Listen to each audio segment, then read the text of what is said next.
Hello, I'm Casey Aiken, and this is 21 This Week. Coming up next, a new speaker is elected in the Maryland General Assembly. Governor Moore vetoes on reparations and data centers are overridden. School boundary proposal has parents very angry. And the current 6th District Member of Congress, April McLean Delaney, is being challenged by the former Congressman, David Trone. Our panel of insiders will give you the story behind the story. We're joined by former County Council member and founder of SkillSmart, Mike Knapp, and Secretary of the Maryland Republican Party, Mark Uncapher.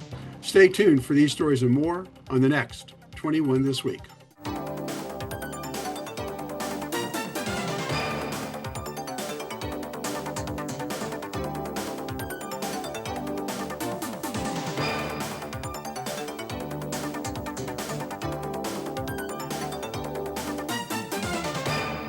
This week, the Maryland General Assembly convened a rare one-day special session.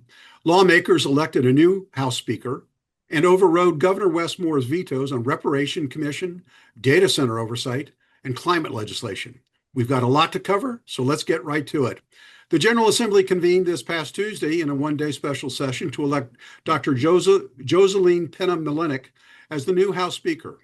Mark, Dr. Penna-Malenik said that her three top priorities were to preside with respect, grace, and adherence to House rules, advance major Democratic Party priorities, and to provide stable leadership. Can she deliver on these goals? Well, she also, I think, made a number of comments that suggested willing to work across the aisle. And certainly she's a partisan Democrat, and I appreciate that. But the General Assembly works best when it works together and considers solutions from a variety of perspectives. And, she's at the early stages, and we look forward to working with her. Well, she was in leadership before. I mean, it's not like she's a newcomer to the process. I mean, she was in leadership before and, comes into this with, a reputation that, will be proven correct or incorrect as the General Assembly goes into its first session. Mike, the new speaker did not mention, however, Maryland's massive budget deficit, its ongoing affordability crisis, or the high states taxes. And was this a missed opportunity on our part? I mean, there's all this new data about the lack of consumer spending in the state of Maryland and how it has dropped. And this is going to have a major impact on our finances. Well, I mean, the new speaker has the opportunity and the challenge of being the new speaker. And I think that when you're kind of taking your maiden speech and your maiden voyage, you're not necessarily looking to identify all of the challenges that are out there. I think the looming budget challenges are real and people understand them. And I think that they will focus very specifically on them in the upcoming session because they'll have no choice. I think the challenge that she and others are facing is that, quite honestly, no one's talking about the affordability issue. No one's really talking about the budget challenges. We heard the president this week get on and talk about how wonderful everything is, in spite of the fact that every data point points exactly the opposite of what he tried to articulate. Here locally in Montgomery County, we are seeing real significant budget challenges that all we're trying to do is basically pin back on the president to the administration's changes, even though most of those economic challenges have been underway for the last 10 years. And in the state of Maryland, I'll actually give her a bit of a pass as the newly elected speaker coming in and kind of at least beginning to try and set a culture and say, let's work together. I want to create a civil environment for us to engage. I'll give her that opportunity to make that speech. I think it's a good opportunity to try and bring people together. And I think within 2 weeks, she's going to have to be dealing with those other challenges. And so I don't really think it was a missed opportunity. I think it's her chance to be able to try and create a culture. And I think she did that pretty well on her first day. Well, Mark, this unique feature of the special session also allows the House to override several of the Governor Moore's vetoes. And do these overrides reflect misplaced priorities in Annapolis, especially giving ongoing problems in education and public safety? Well, it's worth noting that procedurally, if the General Assembly was going to override the vetoes, they had to do it during the special session because that was the the next step in the process. It's interesting. One of the divisions is I think the governor is not a big fan of at commissions that kind of lay the foundation for future legislation. And on that, he lost out to the legislature that reversed his veto on a number of commission proposals, which we'll talk about. So, let's talk about that for a second. Ironically, one of Pina Melnick's, statements was that she was going to govern with respect. And of course, she shot down Mark Fisher during the reparations debate and accused the Democrats of Democrats of grandstanding. So is there going to be a collegiality, or are we just going to see, strident ruling from the bench? Oh, I think we'll see. Given the numbers that we have in the legislature, I think we will see overtures to the Republicans, and we'll see an attempt to have bipartisan approach. I think the numbers are such that, of course, at the end of the day, you don't necessarily have to do that to get legislation passed. And so I think that always creates a bit of a challenge, that we want to work together until we don't have to work together. And I think that's just a reality that people ultimately end up confronting. And I think the sense that I got from that opening session was that she was trying to have a more legitimate debate and kind of resist the attempt for everyone to kind of sling arrows back and forth at each other during such a short session. That was how I took that. I didn't see that as necessarily her going after the other side of the aisle as much as just trying to keep people together. Well, I want to, continue this kind of the same conversation here, and go into talking a little bit about the specific bills that were overridden. One is the reparation bill, the creation of this commission. I mean, there's a lot of controversy. Mark, I'm going to ask you about this on the formation of this bill, and whether this is something that Maryland taxpayers are going to have to look forward to. With trepidation. Well, it's hard to imagine a policy that could come out as a recommendation from this commission that would not become extremely divisive. A number of the amendments that were attempted to be posed on the commission when it was considered, including suggestions of, is it just to Maryland residents? Is it Maryland slaves? Is it, what are the limitations? What's the scope of the remit for this particular commission? And when you begin to probe about those details, you really realize how difficult it is to identify a specific group, A, and then B, identify what would really be meaningful changes or meaningful policies to extend to those descendants. This is potentially a really a toxic set of policies.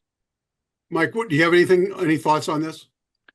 I will just agree with Mark. I think it is amazingly difficult. I think it's a conversation that we as a country have yet to truly be able to have and have in a meaningful way. And unfortunately, I find that people tend to be more resistant to engaging in it than actually recognizing that we can have a conversation. And unfortunately, I think that ends up just as we do with so many things right now in our country, just create sides. And so you're either for or against. And the reality is it is a very difficult part of our past that we've yet to truly come to grips with, and I would love to have an opportunity where we could actually begin to do that. I don't know that we live in an America right now where that's possible. Well, that's good thought there. Mark, unfortunately, you had technical issues a couple of weeks ago when Mike and I were on, and one of the things we talked about extensively was data centers. Now, that at that time we were talking about Prince George's County and the rules that they were imposing. Now the state has overridden the governor's veto on this to talk about how to regulate data centers in the state. Now, if you look at the statistics, in the national economy, if there weren't data center development, we'd have a flatline economy. So is the state, misguided in its approach on this? Mark, I'll let you start. Sure. Well, I look across the river where Loudoun County has become ground zero for data centers nationally. And the tax revenues, both property tax and personal property tax, real estate and personal property tax, I think totals up to like $1.3 billion. They pay about a quarter of the budget of the county. It's just staggering the amount of money, and without, frankly, the kind of demand of services that you have from say more housing. you're right. I mean, this has been been an economic bonanza for those communities and those businesses that have signed on for it. For Maryland to decide to step aside would put us at a distinct disadvantage. So, Mike, I mean, throughout, the develop of it since the industrial ages, we've had, a question about zoning issues as to where certain types of uses should be and they shouldn't be. Isn't this really just a zoning issue that, certain land should be set aside? We've had warehouses, we've had repair shops, we've had junkyards. They all went into industrial zones. Shouldn't, this just be the same kind of issue and not whether the planet is going to explode if we have too many data centers? I think part of it is definitely that. I mean, I've talked to a number of land use professionals, even since our last discussion, who said if you go back and look at some of the early data centers, they really were basically dropped adjacent to neighborhoods. Boundaries weren't really put in place, but we've learned from that. And I think there's an opportunity for us to actually do that better and get the zoning piece right. I think as we talked the last time, there are some real challenges as it relates to energy consumption and what who's ultimately going to pay for this and how does that work? And I think that needs to be part of the policy. But to Mark's point, if you look at Frederick County, which has implemented a data center coming up, it's going to have a significant impact on their revenues in that county this year. And I've talked to some other folks who've indicated the way we're going right now, if we got 5 or 6 data centers in the state of Maryland, by the time this is all said and done, that's probably going to be about the number we get, which is going to be totally have missed the boat on this. And we're going to, there's just nothing there. And we're going to lose out. And the impact on our revenue is going to be difficult. And setting ourselves up for future growth in a technology space, I think, is also going to be a challenge. You got the last word on that. This is an exit question. Did the fact that the legislature override so many of Governor Moore's vetoes, does it put him in a weakened position going into the next election cycle? You got about 20 seconds each. Mark, I'll start with you and then Mike. Well, as I referenced, I think one of the things is the governor doesn't like commissions and the legislature does, because so many of the vetoes were focused on precisely that issue. So I suspect he's going to go back and figure out when he uses his veto pens on some of these proposals going forward. Mike, is he weakened going into the election cycle? No, I don't think he is. As Mark said, these are things that just had to get done at this time, and they were. All right. When we come back from this short break, parents across Montgomery County are pushing back against MCPS proposals involving school relocations and holding schools. And guess what? David Trone wants his old job back. Stay tuned when we come back from this short break. And welcome back. Parents across Montgomery County are pushing back against MCPS proposals involving school relocations. Mike, first it was the parents in the Silver Spring cluster, and now it's parents in the Wooten cluster who are openly critical of the proposals about a change in the school district. So is this just spaghetti being thrown on the wall to see what will stick by MCPS, to see where the pressure points are? I think there's probably some of that, but I think that this is a conversation that has to be had in Montgomery County. We need to be looking at infrastructure. We need to be looking at quality of schools, and we need to understand that we're seeing declining enrollment. And so how are you using those resources well and allocating them in the places where you actually have the best facilities to educate our children? And unfortunately, we in Montgomery County this is the hill everyone will die on, is that this is what the school in our neighborhood. And so it's very difficult for anyone to be able to ever have a real conversation about it, even though it's critical to how we're going to grow as a community. And so part of it, I think, is to throw spaghetti on the wall. I think the other part of it is to say, hey, this is real. We're going to have these conversations, and it's time to start engaging. Mark, but what makes these discussions so difficult, and your children went to public school, so you're intimately involved in this. There are actually fewer students enrolled in Montgomery County Public Schools this year compared to last. And it's part of a trend for the past several years. So, is this just bureaucracy trying to push the boundaries for their own purposes? Well, I mean, there is some difference in housing patterns that, there is some changes that might be made. I would make something of a different observation, is that the MCPS is too big California in Texas each have about 1,000 school districts. The structure of Maryland is obviously at the county level. The MCPS is one of the largest school districts in the country. And I would argue that we're at a scale where the school system is just less responsive. And that's one of the reasons that parents will prefer to have more local autonomy for education. I realize that's kind of pie in the sky because I don't realistically expect there's going to be any change in that. But that would really be my observation is that our school system on balance is too big. Okay. So Mike, there's a lot of consternation, and there's also a discussion about the lack of transparency coming out of MCPS. So what's going to happen to restore public confidence or parental confidence in the decision-making process? Well, I think part of it depends on which decision-making process. Having gone through a number of boundary studies that I lived through with my own children as we had new schools built right here in our community, and we were in one school and then we're redistricted in the other school. And as a council member at the time, I was looked to as which side of the line would I try to be on? And we went to where the lines were drawn. And so it's something that is, I think it's very difficult for that ever to get to a good resolution in a community. I've yet to see a boundary study that hasn't created tremendous consternation, and everyone accuses everyone of lack of transparency in those discussions. And so I don't necessarily look for that to be the place where anybody comes back and goes, this has been a wonderful outcome.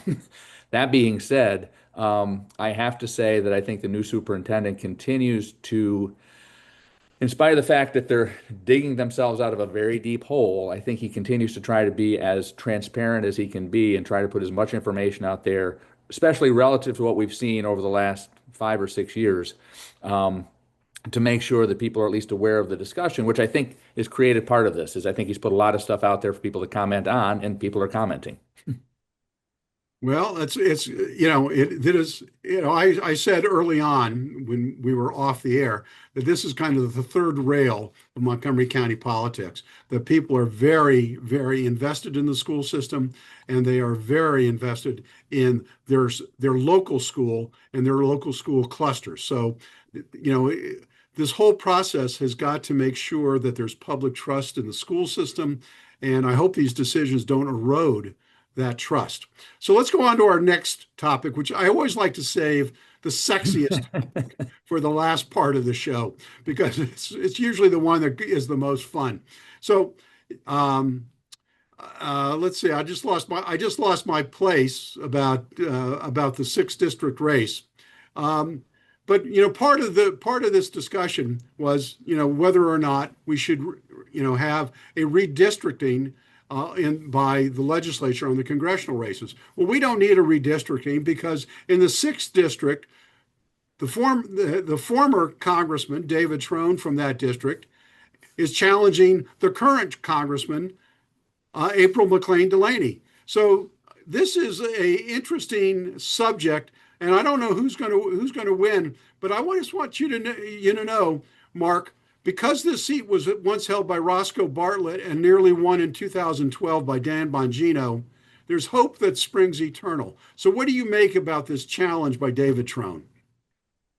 Well, let me do a little bit of history lesson going back a long ways, which was when Roscoe Bartlett picked up that seat, it was because a centrist Democrat, Bev Byron, was defeated in the Democratic primary. This goes back before I was even in Maryland, 1992. But a liberal beat Bev Byron, who was an incumbent, and then that set the stage. Who was for Roscoe Bartlett to win the seat, as of course he held that for 20 years. So, Mike, an interesting, we all read Adam Pagnuco's newsletter that comes out. And in the 6th district, it looks like we're going to have a battle of billionaires, with sitting Congresswoman April McLean Delaney being challenged by David Trone. But Adam wrote, Delaney or Trone? What's the difference? Well, I mean, I think that to a great degree that's a fair question to ask. They both ran self-funded campaigns. I think David Trone spent a lot more money to get elected. There were some real challenges, I think, that Congresswoman McLean Delaney had towards the end. She didn't have quite the same level of resources, and as a result, I think kind of got across the line, but it was a much closer race than I think anybody really anticipated it being.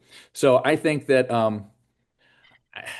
and the other challenge I think is at least Congressman Trone, when he was in Congress, tried to strike out some issues, in particular mental health, where he could kind of make some claims and really do some work, and I think he did. I'm not sure that Congresswoman McLean Delaney has yet really found an issue or a message. And I think that's going to be a challenge for her. But I think at the end of the day, it'll be interesting in a Democratic primary what Democrats right now, at a time when I think there's going to be a lot of angst, are looking at two self-funded Democrats coming from a fairly upper crust perspective and background, how they differentiate themselves and how they make it relevant to the folks who are going to vote. Well, again, going back to Mark and the question of whether there's a Republican candidate that can break through, if Delaney and Trone spend a lot of money on their primaries, which I'm sure they're going to do, will the population of that district, the voting population of that district, be exhausted and allow a Republican candidate? I mean, there's a very attractive candidate that's emerging, Chris Burnett. So, Mark, tell us a little bit about Burnett and whether or not, under right circumstances, he could actually win. Well, Chris has run a great campaign, and I think he's likely to be the nominee. There's other folks in the primary, but Chris is running a very effective campaign. He's a lawyer, was in the Marine Corps for 23 years. He's very thoughtful. But I think he's more focused on the issues that the district really cares about, particularly transportation. I think he lives in Gaithersburg, and I think he gets the pain that folks who have to come up county or come from Frederick County have when they're traveling basically to jobs to the south. And I think he's got a better handle on the issues. And I think the primary, we'll see what happens with the Democrats, but I think it creates a real opportunity for someone like Chris to talk about the bread and butter issues that people in the district really care about. So at the opening of this segment, I was supposed to talk about the redistricting effort that's going on in the General Assembly, and I completely blew that. So as an exit question, I want to ask both of you whether or not this redistricting effort that Governor Moore has requested is going to have any traction in the General Assembly. Mike, I'll start with you, and then Mark. And we'll wrap. I don't think it will. I don't think it will, but I also don't think that, and I appreciate Mark's perspective. I think it's going to be very difficult for a Republican to get traction in this upcoming midterm cycle, because I just think that where we're going to be with where the current state of the country and where the president's taking us is going to be hard for a Republican candidate to actually be able to overcome that. Well, but is Bill Ferguson going to allow a bill go through the Senate? I don't think so. Mark. Well, you're asking about what Bill picked. One of the challenges with redistricting, and this could affect District 6, is it's the population of the map is a little like a balloon. So you move things in one direction, you end up having collateral impact in other areas. So I could see the adjustments that are taken to go after District 1, to go after Andy Harris, creating some collateral changes around the state, consistent with what the state courts have made as requirements for redistricting, which are frankly more specific or more detailed than the federal standard. I think you could see the courts move. If they did adopt something, they could adopt a fairer map in general. They could reject what the commission and the legislature come up with and do their own map. They threatened to do that in 2021. And were that to happen, it really would dramatically change the congressional races in the state. You're going to have the last word on that. Stay tuned for parting shots when we come back from this short break. Jordan knows he shouldn't eat this entire bowl of nachos, but tonight he's earned that right, because a few hours ago in the middle of happy hour, he recognized a sign, not from the gods or a bolt of lightning, but from a double heart, a kissy face, and a fourth ha in ha ha ha. That's when Jordan knew he was buzzed. So when it was time to go, he got a ride home instead of driving. Be a legend like Jordan. Recognize your buzzed warning signs and get a ride home. Buzz driving is drunk driving. When I first saw Turtle, my heart was full. Now anything but lonely. We had this deep connection, this heart connection. He just wants to be close to you and part of your life. Every day with Turtle is a perfect day. When I'm holding her, it makes me feel calmer. I think everything he does shows how much he loves us. When we adopt a shelter pet, we discover they're a little bit of a lot of things. But they're all pure love.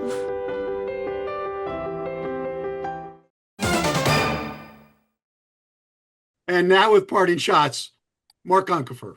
Well, I think all I have time for is to say Merry Christmas, Happy Holidays to our many listeners, and to you, Casey, and to Mike as well. Thank you. And Mike Knapp, your parting Thank you, shot. Mark. I will also extend my wishes for a happy holiday season for everyone. And if you have a few minutes, I would urge people to take a minute and watch the Revolutionary War series that Ken Burns has put out on PBS. I know people have a little extra time over the holidays, and it's a really good piece to actually understand kind of why we're here, how we were founded, and to take that into account as we look at where we're headed as a country. Tremendous thought, Mike. Appreciate that. And as we break, we're going to take a little break for the new year. Merry Christmas, Happy Hanukkah, and actually Happy New Year. And we'll see you on the flip side. For 21 this week, I'm Casey Aiken.